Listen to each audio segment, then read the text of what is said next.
TMC knowledge में आपका स्वागत है। और आइए फिर से इस वीडियो में हम देखते हैं कुछ और प्रश्नों को जो सक्षमता परीक्षा के लिए हैं और काफ़ी महत्वपूर्ण है। इसके पहले हमने 888 प्रश्नों को देखा था और इसके बाद के प्रश्न हैं, और इसमें हम देखेंगे 933 प्रश्नों तक, यानी कि इसमें भी कुल 40-45 प्रश्न देखेंगे। और इसके बाद बाकी के जो और 66 प्रश्न जो इसमें बचेंगे, यानी कि लगभग 70 के आसपास, तो वो अब 2 वीडियो में यानी कि उसको ये कंप्लीट हो जाएगा, यानी कि 1000 प्रश्नों का जो टारगेट था वो पूरा हो जाएगा। फिर इसके बाद से जो मार्केट में कुछ बुक आई हैं सक्षमता परीक्षा के लिए, उसका कलेक्शन काफ़ी अच्छा है, आप चाहें तो उसे भी ले सकते हैं, या फिर उस पर हम फिर बात करेंगे। फिलहाल आइए प्रश्नों को देखते हैं और हम इसको देखने का प्रयास करते हैं। इसके बाद है कि देखिए इसमें ये 889 प्रश्न आज के होगा, ये बनी यहाँ से शुरू हैं। पहला प्रश्न है कि पत्तियाँ जल को उपयोगी बनाने के लिए क्या करती हैं?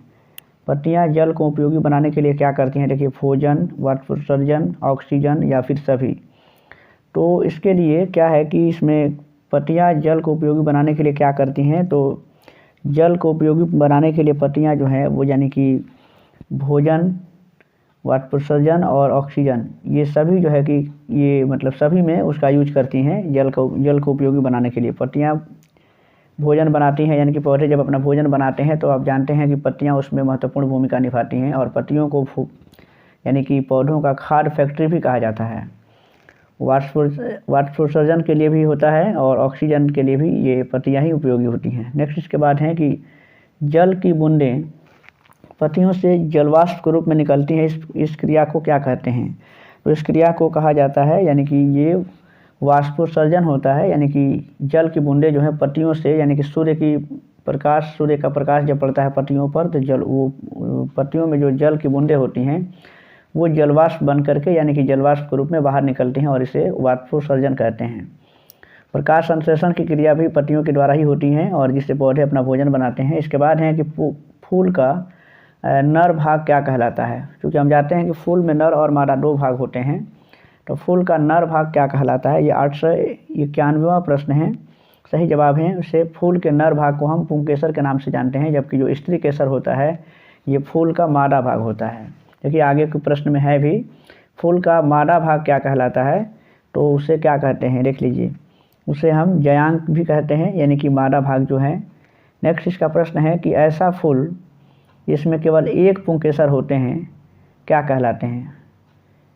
ऐसा फूल जिसमें केवल एक पुंकेसर होता है, स्त्रीकेसर नहीं होते हैं, उन्हें क्या कहते हैं? तो उन्हें क्या कहा जाता है? देखिएगा, एकलिंगी पुष्प कहा जाता है। अब इसमें एकलिंगी पुष्प है, यानी जिसमें केवल पुंकेसर होगा, उसमें स्त्रीकेसर नहीं होगा, तो उसे कहते हैं, उसे हम स्त्रीकेसर उसे कहते हैं, यानी कि एकलिंगी पुष्प कहते हैं। एकलिंगी और द्विलिंगी, ये दो प्रकार के पुष्प होते हैं। इसके बाद है कि ऐसा फूल जिसमें पुंकेसर और स्त्रीकेसर दोनों उपस्थित होते हैं, उसे क्या कहते हैं? 894वां प्रश्न है, और सही जवाब इसका है कि जिसमें ऐसा फूल जिसमें स्त्रीकेसर और पुंकेसर दोनों ही उपस्थित होते हैं उन्हें द्विलिंगी फूल कहा जाता है। अब इस फूलों के कुछ उदाहरण हैं। अब इसके बाद हम उस पर हम एक नोट्स प्रोवाइड कराएंगे, इसमें उस पर भी एक वीडियो बनेगा जिसमें कुछ फूलों के कुछ उदाहरण हम देंगे उसमें, कि एकलिंगी फूल में कौन कौन से आते हैं और द्विलिंगी फूल में कौन कौन से आते हैं। नेक्स्ट है कि पूर्ण फूल के कितने भाग होते हैं? पूर्ण फूल के कितने भाग होते हैं? ऑप्शन आपके सामने हैं, और सही जवाब है, यानी कि इसके 4 भाग होते हैं। पूर्ण फूल के 4 भाग होते हैं। शरीर का अंग जहाँ से मुड़ता है उसे क्या कहते हैं? शरीर का अंग जहाँ से मुड़ता है उसे क्या कहते हैं? देखिए, उसे संधि या जोड़ कहते हैं, यानी कि संधि को ही जोड़ भी कहते हैं। जहाँ से शरीर का हमारा ये जैसे जो हमारा एल्बो होता है, कोहनी है, इसके बाद से जो घुटने हैं, यानी कि यहाँ पे 2 हड्डियों का जहाँ पे संधि हुआ रहता है वहाँ से शरीर का हमारा अंग मुड़ता है। तो इस तरीके से ऑप्शन बी होगा, सी होगा, यानी कि ए और बी दोनों ही सही है। संधि कहते हैं या उसे जोड़ भी कहते हैं। शरीर की अस्थियों का जो ढांचा है, यानी कि हड्डियों का ढांचा क्या कहलाता है? तो जाहिर सी बात है कि उसे हम कंकाल ही कहते हैं। जो शरीर में हड्डियों का जो ढांचा होता है वो कंकाल तंत्र होता है। नेक्स्ट है कि ऊपरी जबड़े एवं खोपड़ी की संधि क्या कहलाती हैं? ऊपरी जबड़े होती हैं, जो जबड़ा है और कपाल, उसकी संधि को क्या कहते हैं? तो उसे कहा जाता है, यानी कि उसे अचल संधि के नाम से जानते हैं, यानी कि ऑप्शन बी सही होगा इसके लिए। नेक्स्ट है कि निम्न में से किस जीव की अस्थियां खोखली किंतु मजबूत होती हैं? कौन से ऐसे जीव हैं जिनकी अस्थियां खोखली होती हैं किंतु मजबूत होती हैं?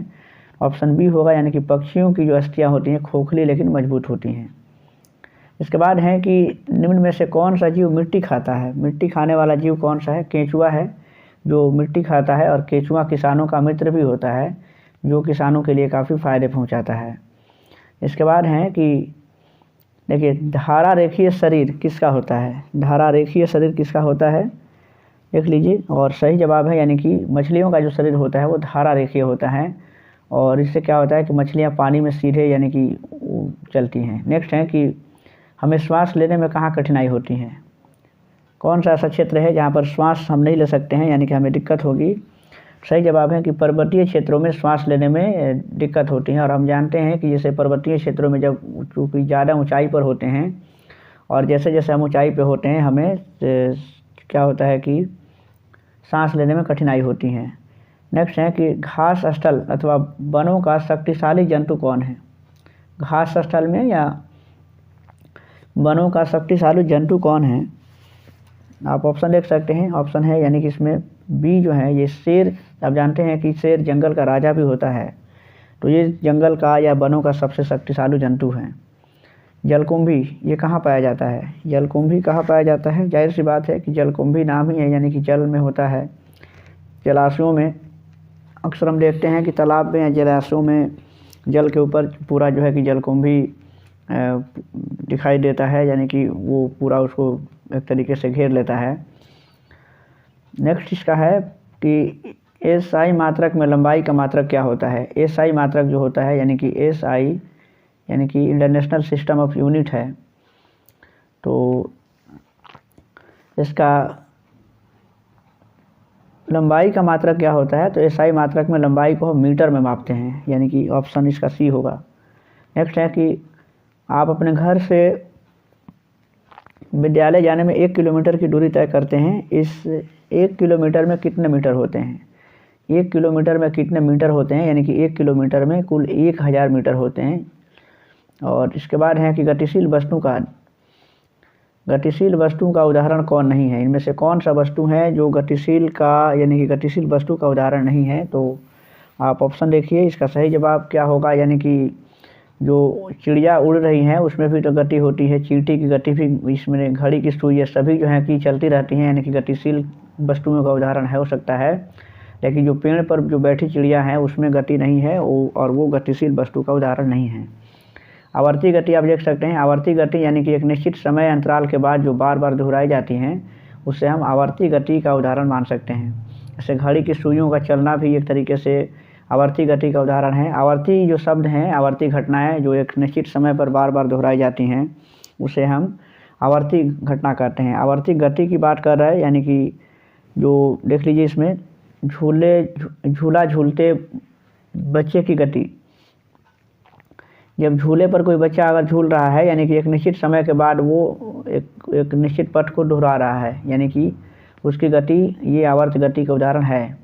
लोलक की जो गति होती है, जो पेंडुलम लगा होता है घड़ियों में, एक निश्चित समय अंतराल पे वो हमेशा झूलता रहता है, तो ये भी आवर्ती गति का उदाहरण हो सकता है। बजते तबलों के पृष्ठ की जो गति है वो भी ये आवर्त गति का उदाहरण है, क्योंकि एक निश्चित समय अंतराल पे तबले जो है कि बजते रहते हैं। तो इसका मतलब है कि इनमें से सभी जो हैं ये आवर्त गति के उदाहरण हैं। नेक्स्ट है कि एक निश्चित समय में एक वस्तु जितनी दूरी तय करती है, एक निश्चित समय में एक वस्तु जितनी दूरी तय करती है उसे वस्तु की हम औसत गति के नाम से जानते हैं, यानी कि ऑप्शन इसमें सी होगा। नेक्स्ट इसका प्रश्न है कि किसी भी वस्तु को देखने के लिए क्या आवश्यक है? किसी भी वस्तु को हम प्रकाश की उपस्थिति में ही देख सकते हैं, यानी कि अंधेरे में हम उसको नहीं देख सकते हैं। यानी कि इस तरीके से सही ऑप्शन इसका ए होगा कि किसी वस्तु को देखने के लिए हमें प्रकाश की आवश्यकता होती है। प्रकाश क्या है? तो देखिए, प्रकाश क्या है? तो एक विद्युत चुंबकीय तरंग भी है, यानी कि एक तरंग है, और ऊर्जा का एक रूप भी है, यानी कि सही ऑप्शन इसमें डी होगा कि प्रकाश क्या है? तो विद्युत चुंबकीय तरंग है, यानी कि ऊर्जा का एक रूप भी है, और ये सभी ऑप्शन इसके लिए सही हैं। और नेक्स्ट इसका प्रश्न है कि प्रकाश स्रोत से पहले दर्पण पर पड़ने वाली किरण क्या कहलाती हैं? प्रकाश स्रोत से पहले दर्पण पर पड़ने वाली जो किरण होती है उसे हम किस नाम से जानते हैं? जैसे मान लेते हैं कि यहाँ पर कोई सतह है और प्रकाश स्रोत से पहले दर्पण पे, ये मान लें कि ये कोई दर्पण है और यहाँ पे ये यहाँ से कोई प्रकाश किरण ये प्रकाश स्रोत से निकलती हैं और इस पर पड़ती हैं और ऐसे ये निकल जाती हैं। तो ये जो पड़ने वाली किरण है यही आपतित किरण है, और ये जो किरण है जो इस सतह पे पड़ने के बाद से फिर से दूसरे दिशा में रिफ्लेक्ट हो जाती हैं, ये परावर्तित किरण है। तो ये आपतित किरण कहलाएंगी, यानी कि ऑप्शन इसका इसमें बी सही होगा कि प्रकाश स्रोत से पहले दर्पण पर पड़ने वाली जो किरण है उसके आपतित किरण कहते हैं, इंसिडेंट रे कहा जाता है उसे। नेक्स्ट इसके प्रश्न हम देखेंगे। नेक्स्ट प्रश्न है कि जब किसी अपारदर्शी वस्तु को प्रकाश में रखते हैं तो वस्तु के दूसरी ओर प्रकाश नहीं जा पाता है, फलतः वस्तु अपनी तरह की काली आकृति बनाती है, उसे क्या कहते हैं? तो उसे प्रतिछाया कहा जाता है, क्योंकि प्रकाश जब किसी अपारदर्शी वस्तु को प्रकाश में हम रखते हैं तो क्या करता है कि वो प्रकाश को रोक लेता है और जिसके फलस्वरूप उसकी परछाई बनती है, यानी कि उसे हम प्रतिछाया बोलते हैं, उसे छाया कह सकते हैं, ये छाया कहलाती है उसे, यानी कि जो परछाई बनता है। और नेक्स्ट है कि छाया कहाँ दिखाई दे सकती है? दीवार पे, पर्दे पर, ज़मीन पर या फिर उपयुक्त सभी पे। तो छाया जो है यानी कि ये इन सभी चीज़ों पर दिखाई दे सकती हैं। नेक्स्ट है कि बस बल्ब की कुंडली किस धातु की बनी होती है? बल्ब जो है यानी कि जो विद्युत बल्ब होता है उसकी कुंडली जो बनी होती है वो टंगस्टन का बना होता है, और इसका जो टंगस्टन का जो गलनांक होता है वो काफ़ी उच्च होता है। यही कारण है कि टंगस्टन जब गर्म होता है वो तांबा और टीन से बना होता है, एक मिश्र धातु का बना होता है, और वो क्या है कि जब गर्म होता है तो वो चमकता है और जिससे हमारा बल्ब जो है कि वो प्रकाश देता है। नेक्स्ट है कि हवा, अब दूसरा चीज़ है कि एक और यहाँ से जब बल्ब की बात हो रही है तो देखिए जो ये जो बल्ब होता है बिजली का, ये जो बल्ब हैं यानी कि इसमें यहाँ से जो ये इसका जो फिलामेंट जो ऐसे निकला होता है, तो इसमें अब गैस कौन सी भरी होती है? देखिए तो विद्युत बल्ब में ये भी प्रश्न आता है कि विद्युत बल्ब में कौन सी गैस भरी होती हैं? तो विद्युत बल्ब में जो है कि वो निष्क्रिय गैसों को भरा जाता है, क्योंकि जब ये जो प्रकार ये तंतु जो है बल्ब का जो फिलामेंट है यानी कि जो तंतु होता है वो जब ऑक्सीजन से अगर रिएक्शन करेगा तो वो टूट जाएगा, और यही वजह है कि इनमें से ऑक्सीजन को निकाल करके और इसमें निष्क्रिय गैस भरी जाती है, यानी कि जो हीलियम है, नियॉन है, आर्गन है, ये सब भरी जाती हैं, और जिससे क्या होता है कि बल्ब जलता है। नेक्स्ट है कि हवा क्या होता है? हवा बिजली का चालक है, बिजली का कुचालक है, या इसमें से क्या है देख सकते हैं। तो हवा बिजली का चालक होता है। और इसके बाद है कि श्वसन के लिए क्या आवश्यक होती है? श्वसन के लिए जल, वायु, आग या फिर खाली जगह। तो श्वसन के लिए हमें वायु की आवश्यकता होती है, और वायु की अनुपस्थिति में हम सांस नहीं ले सकते हैं। नेक्स्ट है कि पर्वतारोही ऊंचे पर्वतों पर चढ़ते समय किस गैस सिलेंडर को अपने साथ ले जाते हैं? तो चूँकि ऊंचे जब पर्वतों पर पर्वतारोही चढ़ते हैं तो उन्हें ऑक्सीजन की कमी होती है, और इसलिए वो अपने साथ ऑक्सीजन का सिलेंडर लेकर जाते हैं। वायु किसका मिश्रण है? ये नेक्स्ट प्रश्न है।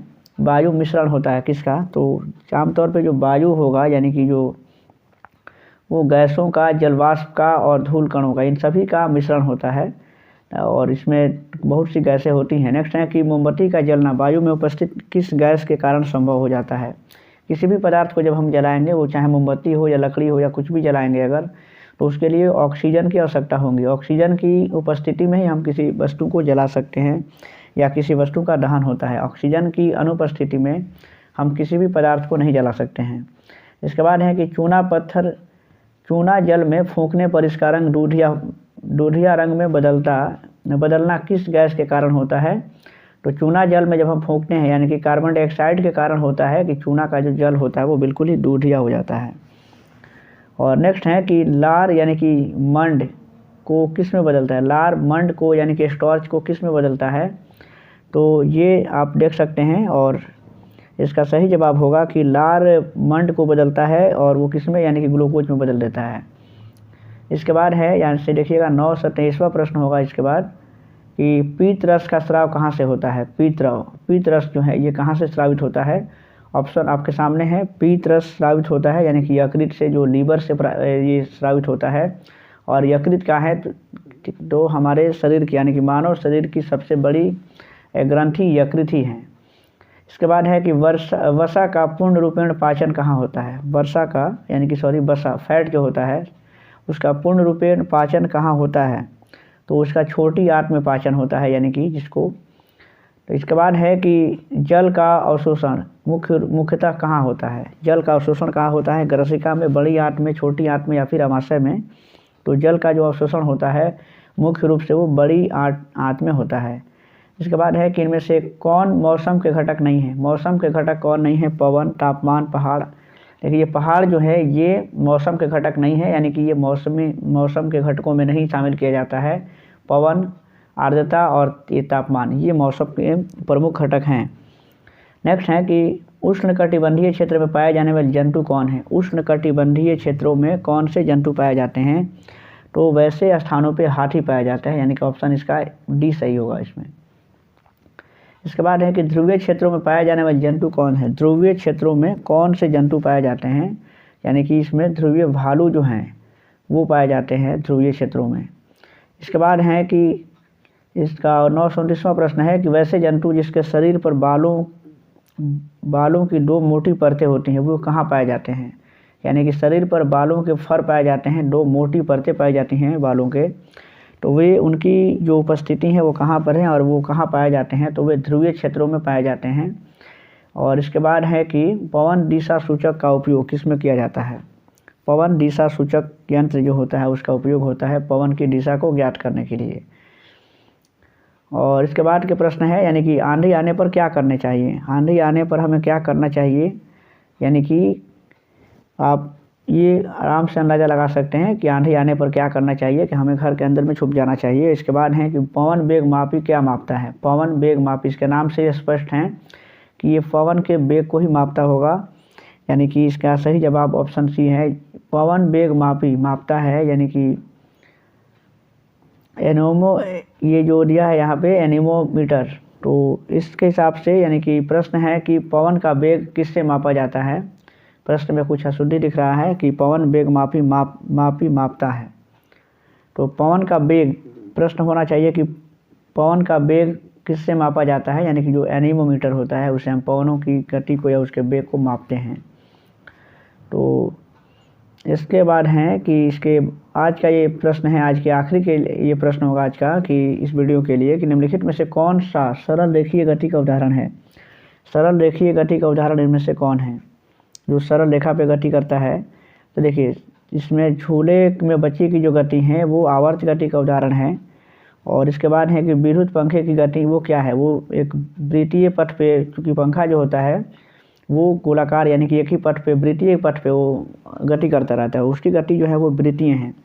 जबकि ये सीधे पुल पर जो रेलगाड़ी की गति है वो एक रेखीय गति का उदाहरण है। तो इस तरीके से इसका ऑप्शन सी होगा। तो ये आज के प्रश्न थे और इसके बाद के जो प्रश्न हैं वो और 2 वीडियो इस पे बनेगा और इसमें बाकी के जो अब और 67 प्रश्न जो बच रहे हैं उसको 2 वीडियो में कर लिया जाएगा और इस तरीके से हमारा 1000 जो प्रश्न है उसका संग्रह पूरा हो जाएगा।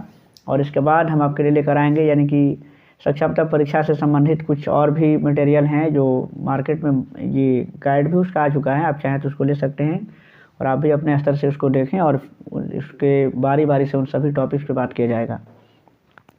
वीडियो अच्छा लगे तो लाइक कीजिएगा और चैनल पर नए हैं तो सब्सक्राइब जरूर कीजिएगा और चैनल को यानी कि वीडियो अच्छा लगे तो उसे शेयर भी कीजिएगा। पूरा वीडियो देखने के लिए बहुत बहुत धन्यवाद। का दिन शुभ हो।